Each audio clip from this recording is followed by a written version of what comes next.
Binomo में आपका स्वागत है।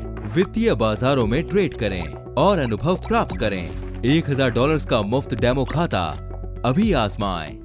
नमस्कार, वन इंडिया हिंदी में आपका स्वागत है। मैं हूं राहुल पांडे। इंडोनेशिया में अरबों रुपए के सोने के खजाने के लिए मशहूर साम्राज्य का पता चला है। सोने का द्वीप कहे जाने वाला यह साम्राज्य देश के सुमात्रा इलाके में पाया गया है।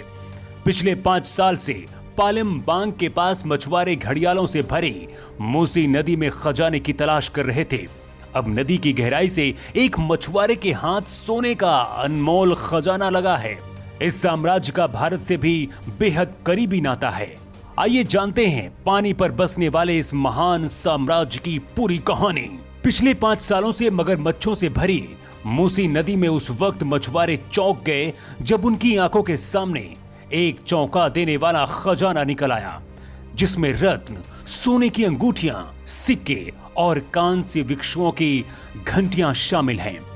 अब तक की सबसे अविश्वसनीय खोजों में से एक 8वीं शताब्दी के एक गहनों से सजी बुद्ध की आदमकद प्रतिमा भी यहां पर मिली है, जिसकी कीमत लाखों पाउंड है। ये कलाकृतियां श्री विजय सभ्यता के समय की हैं, यानी कि 7वीं और 13वीं शताब्दी के बीच एक शक्तिशाली साम्राज्य की, जो एक सदी के बाद रहस्यमय तरीके से गायब हो गया था।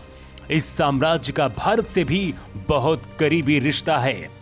ब्रिटिश समुद्री पुरातत्वविद डॉक्टर सीन किंग्से ने मेल ऑनलाइन को बताया है कि पिछले कई सालों से लगातार काम किया जा रहा था और थाईलैंड से भारत तक लगातार खोज की जा रही थी, जो अब इंडोनेशिया में मिली है। डॉक्टर सीन किंग्सले ने कहा है कि श्री विजया साम्राज्य के बारे में सबसे खास बात यह रही है कि साम्राज्य ने अपने रहस्यों को पूरी तरह से छिपा कर रखा हुआ था।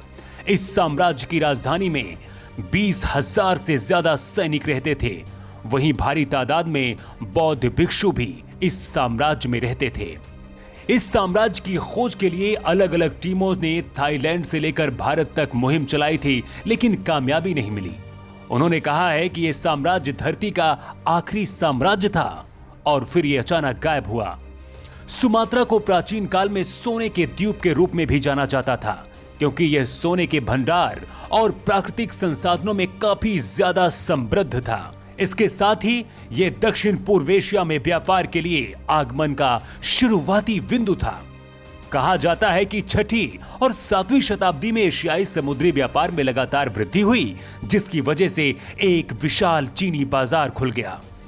उस वक्त बुद्ध से संबंधित सामानों की काफी ज्यादा मांग चीन में बढ़ गई और इन सामानों की सप्लाई इंडोनेशिया से की जाती थी। सोने और गहनों, अनमोल रत्नों की आश्चर्यजनक खोज के अलावा नदी के किनारे कई टन चीनी सिक्के भी मिले हैं। वहीं चीन में बने चीनी मिट्टी के सामान भी खोजे गए हैं। श्री विजया साम्राज्य में सामानों का आयात भारत और फारस से किया जाता था और यह साम्राज्य काफी ज्यादा अद्भुत था। पुरातत्वविद डॉक्टर सीन ने बताया है कि यह अद्भुत श्री विजया साम्राज्य पानी पर रहता था और नदी ही साम्राज्य का घर थी।